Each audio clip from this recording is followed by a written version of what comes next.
Hello friends, welcome back to my channel. আমি সুবর্ণা আর আপনারা দেখছেন সুবর্ণাস ডেইলি কিচেন। আজ আপনাদের দেখাবো লাল শাকের পকোড়া। তো তার জন্য আমি এখানে লাল শাক সিদ্ধ করে নিয়েছি লবণ দিয়ে, আর এখানে নিয়েছি পেঁয়াজ কুচি, কাঁচামরিচ কুচি। তো চলুন বন্ধুরা রেসিপিটি শুরু করি। প্রথমে আমি শাকের ভিতরে পেঁয়াজ আর কাঁচামরিচ কুচি দিয়ে দেব।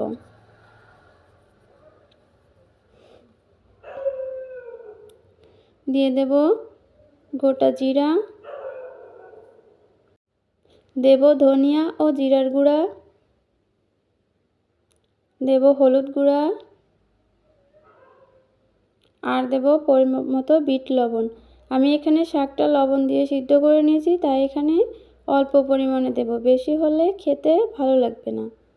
আর দেব হাফ কাপ পরিমাণ বেসন।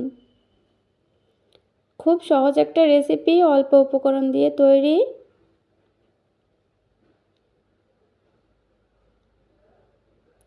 সব কিছু একসাথে ভালো করে মেখে নেব।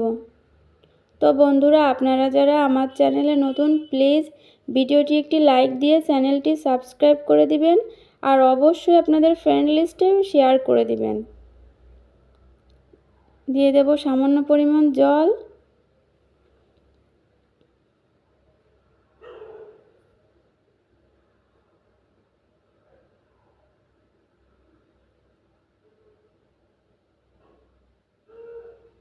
বন্ধুরা, আপনারা তো লাল শাক খেয়েই থাকেন, তবে একবার এভাবে লাল শাকের পকোড়া তৈরি করে খেয়ে দেখবেন, খেতে অনেকটাই টেস্টি হয়।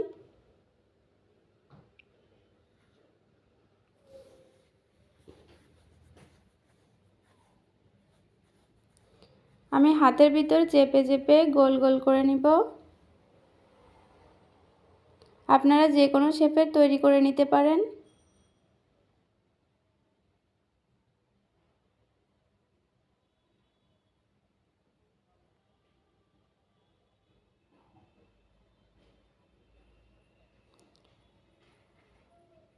আমি সবগুলো পকোড়া এভাবে তৈরি করে নিয়েছি। এবার এগুলো আমি ভেজে নিব।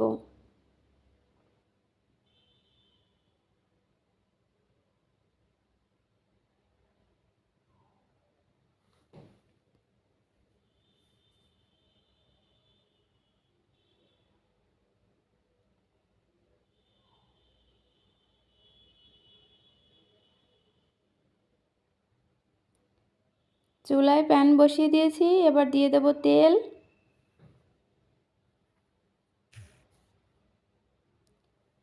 তেলটা গরম করে নিয়েছি, এবার একে একে পকোড়াগুলো দিয়ে দেব।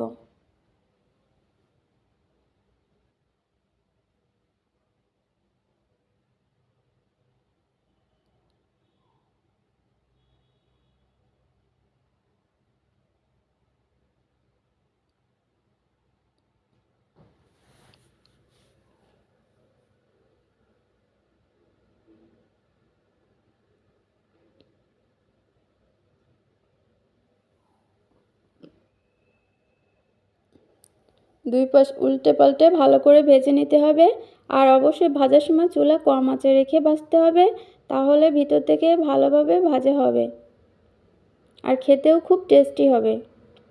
বন্ধুরা, রেসিপিটি কেমন লাগলো অবশ্যই কমেন্টে আমাকে জানাবেন, আর এভাবে বাসায় ট্রাই করে দেখবেন খেতে কতটা টেস্টি হয়।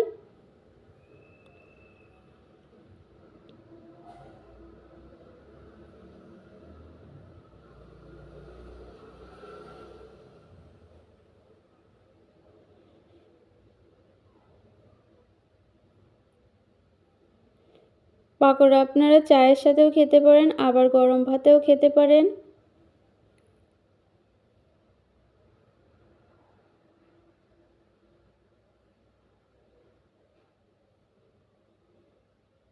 ভালো করে ভেজে নিয়েছি, এবার এগুলো আমি তেল ঝরিয়ে তুলে নেব।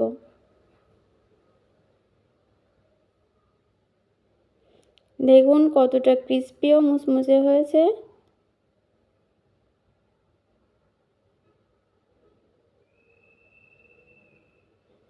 খুব লোভনীয় একটা রেসিপি আপনাদের সাথে শেয়ার করলাম।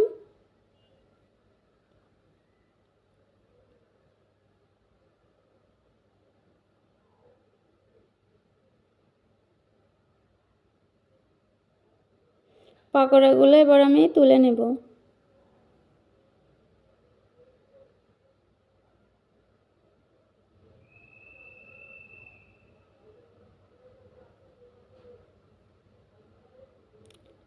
লাল শাকের পকোড়া রেসিপিটি তৈরি করে নিয়েছি।